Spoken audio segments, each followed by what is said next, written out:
George, something that puzzles me, without the old-time music hall, which we haven't got anymore, where do young comedians get all their experience?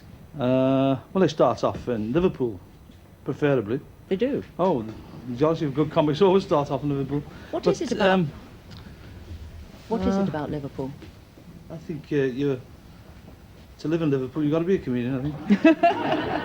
But can you define it? What is it about Scouse humour? I don't know, maybe it's because we're a down-to-earth type of people, the docks and the Irish element, I think. Mm. We've got this hell of a Irish sense of humour, Liverpool.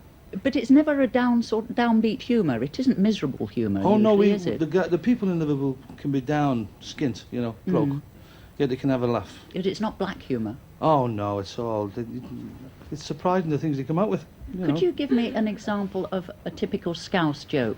Well, the old one about the Liverpool docks.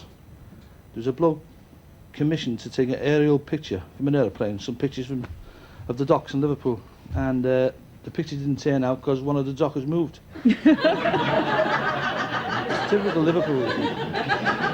Do you find they obviously appreciate it? Right. Now, They do you enjoy it. find, I asked Joan this, do you find that you have to adapt your humour according to your audiences? Because that seemed to make people laugh here. Would it make them laugh in London? Yes, I'd tell them about London dockers. Oh, I see. See, Supposing it was somewhere inland where there weren't any docks. basically, I think the Liverpool humour is accepted all over the world now. Not necessarily England, but all over, you know. But do you adapt your humour to where you go? Yes, you do. Because You do change it a little bit. In what sort of way? I mean, Well, you talk about you don't talk about Lime Street in London. You talk about Piccadilly. I see. You know, the girls are so expensive now. An American tourist is going around London, and he said, "How much you charge here?" And she said, "Yeah, £50." He said, "You're expensive. Can I go American Express?" And she said, "You can go as fast as you like." Do you find you work the clubs a lot? Yeah. Do you vary your act there? The Yes. different sorts Oh of yeah. clubs? Well, there are a lot of different clubs we go to. I'm sure in the audience today there's Catholics and Protestants amongst us. I'm just talking about there are religious clubs, Catholic clubs for one, and then you've got the political clubs. You've got the Labours, Liberals, and Conservatives, and then you've got the British Legion, which different type of people. You know, and then you've got the theatre clubs, and then you've got the theatres. You see. Yes. There's four different types.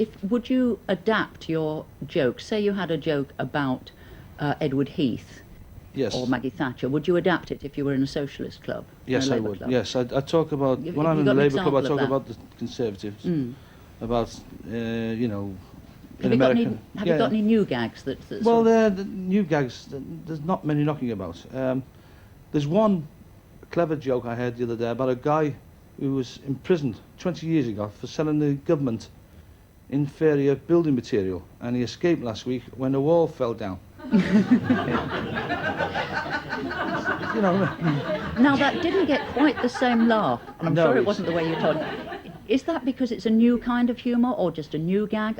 Do people get fond of old gags? Well, I think people when you're watching television, Yes. I mean, you can tell all kinds of gags, clever gags and daft gags. Mhm. But when we work in the clubs, people are drinking and they're eating, and you've got to be really down to earth. The simpler, the better. The better, you know, the easier gag. If it the didn't better. sound so rude, I'd say that absolutely sums you up, but it sounds slightly wrong. But anyway, thank you very much, George Roper. Thank you, thank you. Simple and down to earth. Down to earth. Well, we'll be back after the break with Bernie Clifton's report on St Helens and the one and only Spike Milligan, so see you in a minute.